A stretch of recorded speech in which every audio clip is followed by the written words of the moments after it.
Zoe! Ano? Talagang kinakampihan mo yung Annalyn na yan? No! Pasyente ang kinakampihan ko. If there's something I can do to treat him, I will do it. Para saan pa na nagdoktor ako? At excuse me lang po lilinawin ko lang po na meron pong budget yung social service natin. I will be the one to decide if we have budget. Annalyn is right. The Department of Neurosurgery has a budget. So tutulungan namin yung pasyente whether you like it or not. So kinakalaban mo ngayon ako, ha?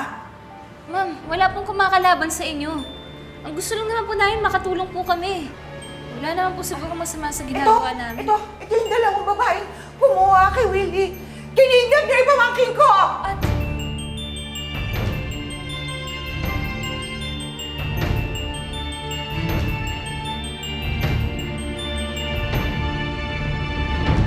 O ayan, dakpin nyo na yan, pakulong nyo na yan, kulong nyo na! Teka lang po, kapaliwanag po kami. Hindi. Magpaliwanag ka sa presinto. Sige, kunin nyo na po yan, kuya, kunin nyo na! Teka lang po. Kalma, Rocha, kalma.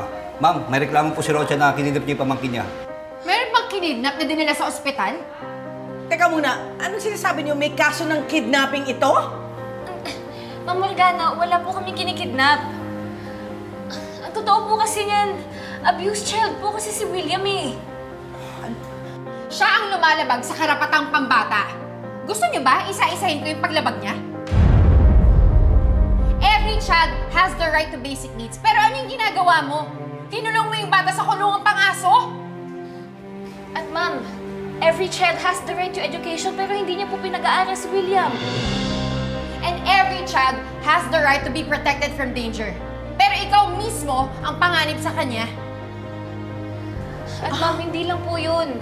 Nakita niyo na po na may bukol po sa ulo si William pero hindi niyo po siya pinapacheck up. Sa albularyo niyo lang po siya dinadala. Totoo ba yung Rocha? Pero kuya, sabi po kasi ni Inko, sinabihan daw ng demonyo si Willie kaya tinubuan ng sungay sa noo. Ma'am, hindi nga po sinapian si William at hindi po siya tinutubuan ng sungay. Nakita niyo na nga po na may bukol po siya sa ulo pero hindi niyo po siya dinala sa ospital. Kapag may nangyari po kay William at namatay po siya, kasalanan niyo po yun at pwede po kayong makulong. Ako? Ako ang makukulong?